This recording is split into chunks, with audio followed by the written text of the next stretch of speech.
I'm from Norman, Oklahoma. I was in a federal prison for 16 years.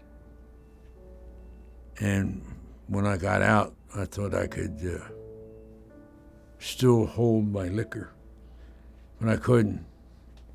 I found myself running from here to there, not believing anything.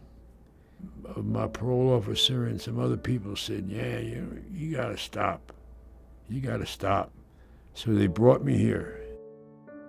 When I put my foot on that step, there was something there. Then when I was being interviewed, I could feel something in my whole body, saying that this is my last stop.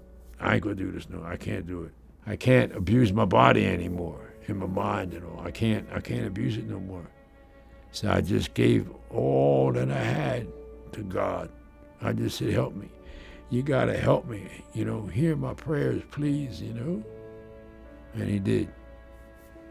Mission pulled me in, and they took me in, and they made me see the darkness that I was going through, and then they told me about Jesus Christ, and I said, wait a minute. I said, He died for your sins, but He still takes the sins on today that we do.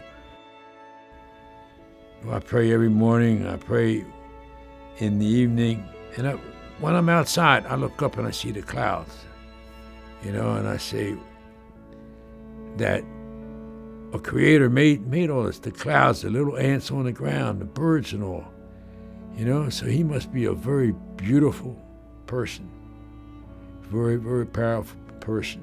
I don't have any intentions of drinking again because Don showed me the way, that there's a better way to live. My first memory of James when he first came is that he was struggling with some health issues, and he seemed very frail, and he seemed very anxious and stressed and a bit depressed. I think he really knew about Jesus, and he had an understanding of Jesus, but he actually came into a real deep personal relationship with Jesus. And since then, we've seen a change in his thoughts and how he wanted to live and how he wanted to live his life, because James did come out of a pretty rough background with a lot of crime, a lot of criminal behavior, and a lot of struggle with alcohol. Since James has been clean from drugs and alcohol, he has some peace and joy, and he's a pleasure to know and be a friend. I just love this place. I love it for the spirituality that's here, for the respect in the professional manner that they treat us. They reason with you and they show you, don't do this, stay over here. It's not forced on you. You don't have to, but they just show you, the light from the darkness. And I'm glad they did that for me. He said, I actually have the best high of my life going into chapel and hearing God's word. And so that is so exciting to see that. And James has opened up to people and developed some really good relationships with people, has some good support and accountability in his life right now.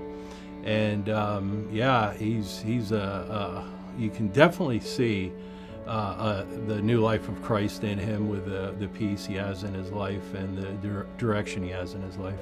I can't believe that I'm sitting here, that I'm sober. I really can't.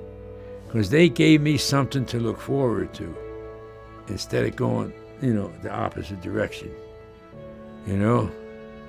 And it's, I can't put it in words, but it's a good feeling, my future. It's just that I'm going to have bad days and good days. But they showed me how to overcome that, just by, praying and believing myself.